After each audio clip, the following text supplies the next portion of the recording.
person, but my wonderful and my enviable, beautiful angel, Eunice. Orji. Eunice, how are you tonight? That palmy was heavy. I'm fine, thank you. How was work? How was work? Work is fine. We thank God. It is well. It is well. Well, this is Marriage and Relationship Matters. We are your hosts, and then we are always here for you. It is our joy that you do it right, and we give you all it takes to run a marriage successfully or a relationship successfully. For the past few weeks, we've been talking about love, the understanding of love, what love entails. And then, of course, we agree that love is everything. Love is everything. All you need to do to function well in a marriage is love. But love is not the foundation for a successful marriage. And then all that makes a marriage work is nothing but wisdom, knowledge, and understanding. But tonight, we are going to be dealing with another case, which will bring us Eunice tonight. We're looking at the effects the side effect of separation and divorce. The side effect, after effect Yes, of separation and divorce. What do you think? Well, it's never positive if you ask me. Divorce is a painful thing. There's always a negative aspect of divorce. It hits everybody from the children to the couple themselves, to the family, even the society. Okay. So, if it can be managed, there should be no divorce. If it can be managed, yes, there should be no divorce. But if it's going to take your life, flee. What is for better, for worse? No. I've seen enough to question for better, for worse. I just read another set of... So what you're simply saying is that we should remove that statement from marital vow. I'm telling you, it is good. It is good for it to be for better, for worse. But marriage is for better, for worse. It's supposed to be, but the events have overtaken a lot of these statements. There's a case in question. I had to go back and read it. A couple, they're living outside the country. They're Nigerians. The man, now I'm not sure if he's legally married to this lady that he shot. But he had the lady with 2 children. And the lady didn't know that the man had other women. Married another one in Nigeria with children, maybe 3. And even filed for that woman to come to America. And not only did he do that, he now took them to the same apartment where the other woman with 2 children was staying. That's wickedness. Wickedness. Why would he do such a thing? Okay, they separated though. I don't know, maybe he's trying to get back at her or slight her in one way or the other. He was now going to file for tax, and he now used that woman's children plus her own. And the other lady, out of anger, now reported him to IRS. And he now went and gunned her down in the presence of her mother and children and gunned himself down. He shot himself too. Nigerians, they are not Oyibo. If they're Oyibo now, we will say is Oyibo mentality. That was part of it. So, where is for better, for worse? Dear. If you want to go, go. Leave my life for me. Because I don't understand why they went to that extent. Both of them had their issues, if you ask me. But not to that extent. In the presence of your children, hi, things are happening. So you see why I question this for better, for worse business? People don't understand why they get married. It's not for sex. It's not for children alone. There's a lot to marriage. And the quicker people start understanding what marriage is all about, then we'll see less of these killings in the name of marriage. Now by force, If he doesn't want, let him go. After all, both parties are total strangers. But it will. Don't you think that will be an excuse, to get on with another woman or another man? The divorce? Yeah, if probably you discover that your wife or your husband is not faithful, or probably you find it difficult to cope in some ways, and you want to use that as an alibi, to escape your responsibility, dodge your responsibility. There are some people who will take advantage of such and then, use it to. Either way, one has decided that I need an excuse to get out. Will you use rope to tie his waist or her waist to stay? It's better the person gets out. But you can resolve issues. That is if the person is willing to sit down and resolve issues. I've seen women that accept the fact that their men have other women outside. They decide that, okay, if that is what you want, leave me in my own position, jeje. While you go and be doing your thing. Is it not dangerous? It is dangerous, but what do you want her to do? Kill herself because of a man, a total stranger that she agreed to live with? No. She can allow him to go. She too, she can go. Quietly, let there be life. But after, let's say separation and divorce, is it advisable, to get married again? It's a difficult question. I won't say, is it advisable? But I think the human being, some of us cannot, we can't hold ourselves.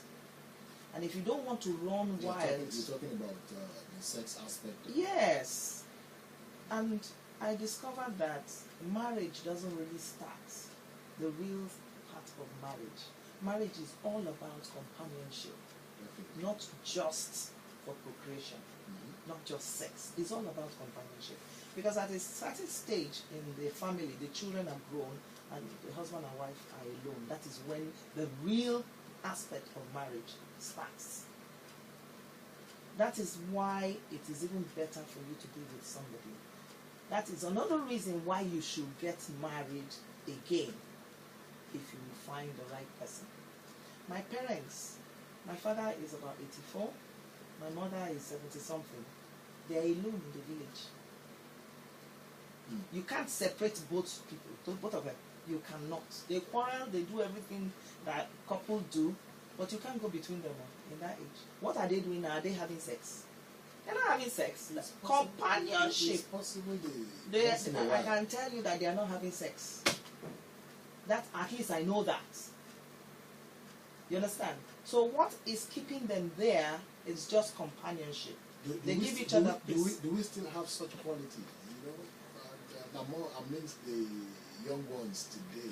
You see, the ones that understand what marriage is all about will follow and keep and have that quality. But the first thing is, like you were advising a young man a few minutes ago, is understand yourself. Understand your singleness, so that you can understand the other person's singleness too, and both of you can come together and agree. You'll understand that this person is an individual, you are also an individual. You like this person likes you. You pick the ones that can hold you together and you hang on to it. That's why I use the word, if you find 45% of what you're looking for in a man or a woman, hang on to that woman and work out the rest, because you are far gone in meeting the right person. But if you are expecting 80%, you're joking. It's not there. You have to work the rest, because you have to merge, both physically and spiritually. You have to become one. That 45% is, okay, comparison.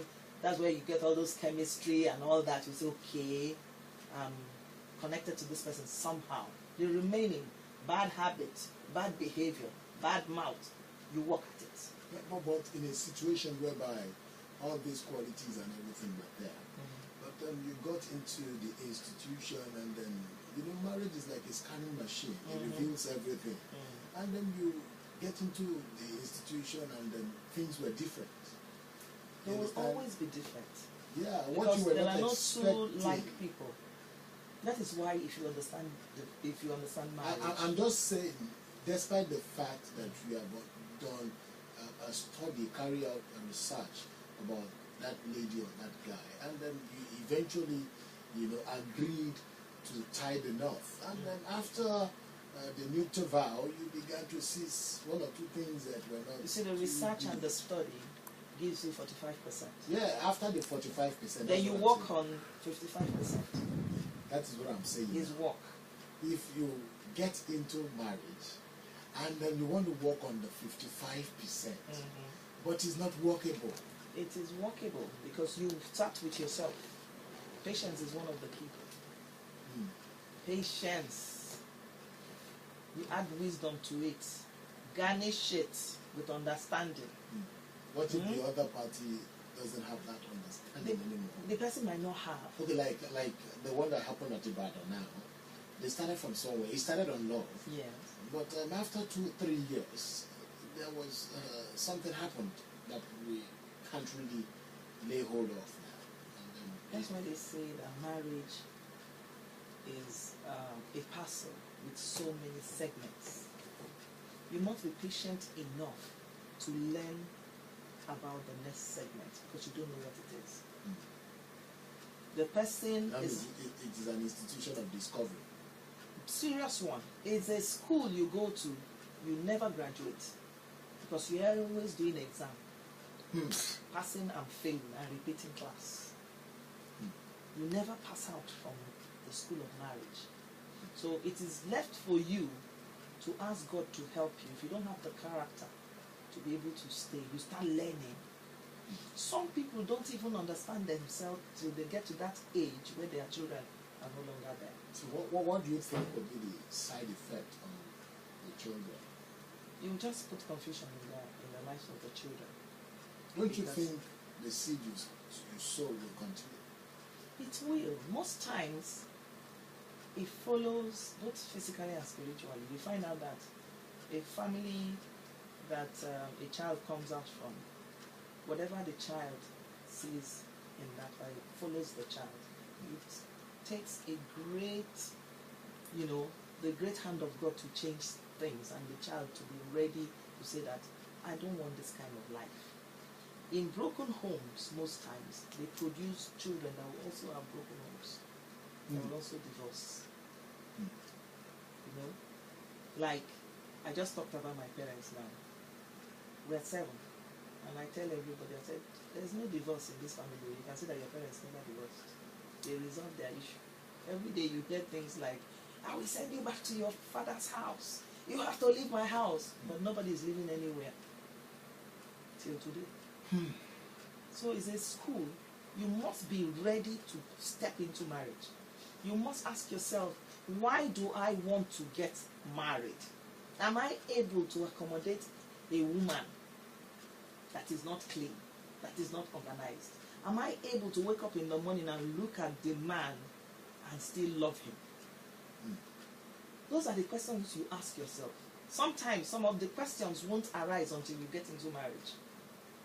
And if you don't envisage that, you will stay in marriage. If you have that mindset that, if he does things like this, you will ja truly. Because you're not ready to work on it. You have actually spoken. Yes, you're not ready to work on it. Most girls these days are really not ready to work on it. They think it's a bed of roses, but they forget that roses have thorns. Before you get to the rose, the thorns will prick you. That's right. So you have to walk around the thorns to get to the rose. They don't see that one. It's the rose that is beautiful and the scent that they see. Should we turn the line over? All right, we are discussing the side effect of divorce and separation. It's getting rough and tough here. Should marriage be a do-or-die affair? Or should it be till death do us part? Facing challenges, trials, and you just continue to stay there like our parents, used to say that your husband's house is a learning institution. Is it advisable to die there?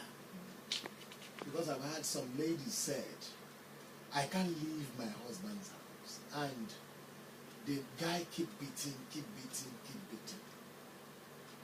How would you love to lose your life and then allow the guy to continue with his own life and while you are there? Tonight, if you have any contribution or a question, or you have an